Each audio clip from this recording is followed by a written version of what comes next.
पढ़ाई करें। हेलो प्यारे बच्चों, क्या आप सब पहाड़ों की सैर के लिए तैयार हो? तो चलो शुरू करते हैं कक्षा 4 की सामाजिक अध्ययन की इस सुपर फन वर्कशीट क्लास को, जहां हम पढ़ेंगे भारत के ऊंचे ऊंचे पहाड़ और भारत का गर्व, कि भारत के जो ऊंचे ऊंचे पहाड़ है वो भारत का गर्व कैसे हैं। जहां हम मिलेंगे कश्मीर की ठंडी फिरन, पहाड़ों की सीढ़ीदार खेती और गंगा नदी के जन्म स्थान से। ठीक है, तो जल्दी से आप लोग तैयार हो जाइए और पहाड़ों की ऊंचाई से ज्ञान की ऊंचाई तक के सफ़र को शुरू करते हैं हम। प्रश्न 1, रिक्त स्थान भरिए। नीचे आपको कुछ वाक्य दिए गए हैं, उनमें कुछ खाली स्थान दिए गए हैं। आपने जो चैप्टर पढ़ा है उसके हिसाब से हमें इन खाली स्थानों को भरना है। पहला, कश्मीर में ठंड से बचने के लिए लोग डैश पहनते हैं, कि कश्मीर में ठंड से बचने के लिए लोग फिरन पहनते हैं। फिरन एक मोटा लंबा ऊनी कपड़ा होता है बेटा, जो पूरे शरीर को ढकता है। ठंडी जगह में फिरन गर्म रखता है शरीर को। जैसे हम स्वेटर पहनते हैं वैसे ही कश्मीरी लोग फिरन पहनते हैं। ख, पहाड़ों पर डैश खेत होते हैं। अब पहाड़ों पर सीढ़ीदार खेत होते हैं। आपने देखा है कि पहाड़ों की ज़मीन जो है वो समतल नहीं होती, वहाँ पर लोग खेतों को सीढ़ी की तरह बनाते हैं ताकि पानी उन पर रुके और मिट्टी बहे नहीं उनसे। ठीक है, यहाँ पर धान, आलू जैसी फसलें उगाई जाती हैं। ग, गंगा नदी डैश से निकलती है। गंगा नदी गंगोत्री से निकलती है। गंगोत्री उत्तराखंड में स्थित एक पहाड़ी स्थान है जहाँ से गंगा नदी बहना शुरू करती है और गंगा नदी को भारत की सबसे पवित्र नदी माना जाता है।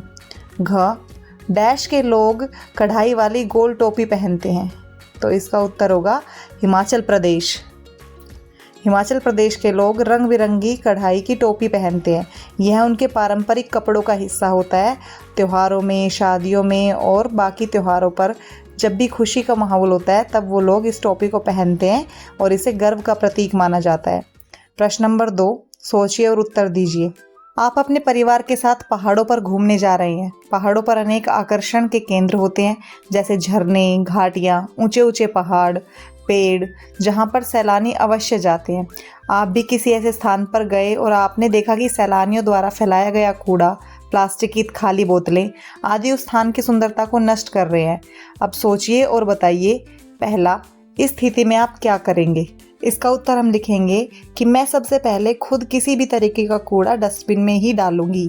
अगर डस्टबिन ना हो तो मैं उसे एक बैग में रखूंगी या थैले में रखूंगी और बाद में उसे डस्टबिन में डालूंगी।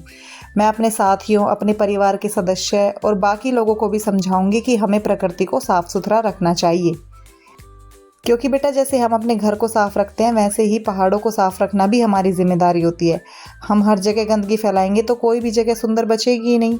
पहाड़ों पर लोग जाते हैं सुंदरता को देखने के लिए, है ना, ताकि उनको वहाँ चीज़ें जो दिख रही है वो बहुत अच्छी दिखे। अगर ऐसे में उनको वहाँ कूड़ा दिखेगा तो वो चीज़ें अच्छी लगेगी ही नहीं, इसीलिए हमें कूड़ा नहीं फैलाना चाहिए।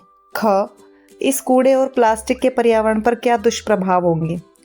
अब आपने चारों तरफ प्लास्टिक और कूड़ा बिखरा देखा, अब उसका क्या हानिकारक परिणाम होता है वो हमें बताना है।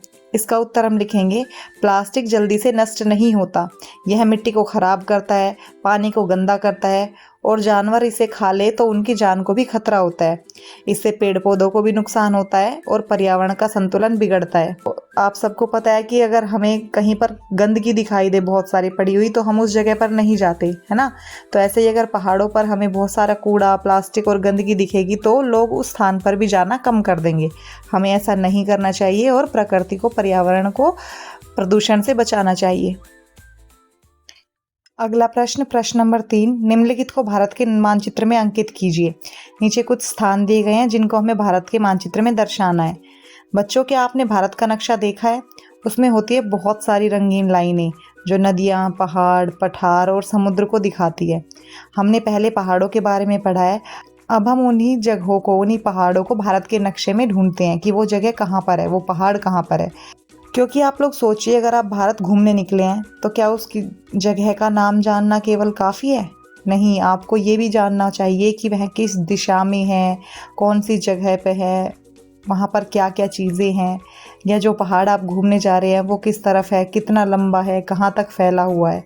ठीक है, तो चलिए जानते हैं इन सभी के बारे में और भारत के नक्शे में इनको देखते हैं कि ये कहाँ पर है।